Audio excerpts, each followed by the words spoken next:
মার্কিন যুক্তরাষ্ট্রে আবারও থমকে গেছে ফেডারেল খাদ্য সহায়তা কর্মসূচি বা স্ন্যাপ।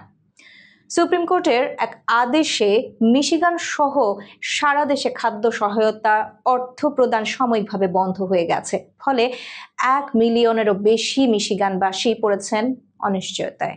বিস্তারিত জানাচ্ছেন আমাদের প্রতিনিধি।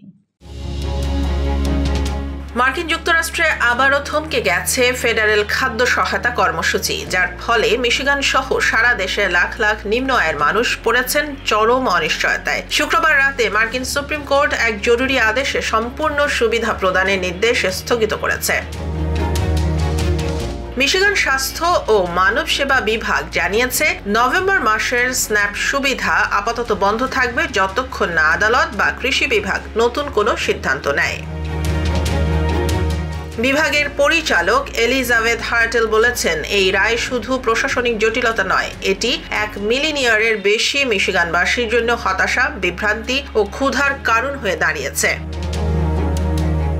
এই নাটকীয় ঘটনার সূচনা রোড আইল্যান্ডের এক ফেডারেল আদালতে। বিচারক জন ম্যাককনেল বৃহস্পতিবার প্রশাসনকে নির্দেশ দেন চলমান সরকারি অচলাবস্থা সত্ত্বেও পুরো স্ন্যাপ সুবিধা দিতে। তিনি অভিযোগ করেন, প্রশাসন রাজনৈতিক উদ্দেশ্যে সহায়তা আটকে রেখেছে।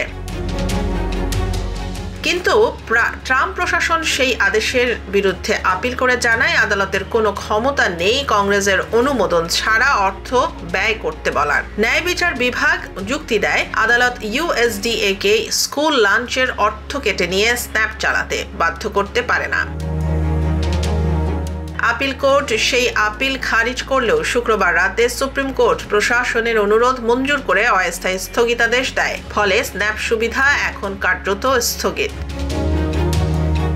বিশেষজ্ঞরা বলছেন, এই পরিস্থিতি যদি দীর্ঘায়িত হয় তবে মিশিগান সহ অন্যান্য অঙ্গরাজ্যের খাদ্য ব্যাংক এবং স্থানীয় দাতব্য প্রতিষ্ঠানগুলোর ওপর চাপ বহুগুণে বেড়ে যাবে।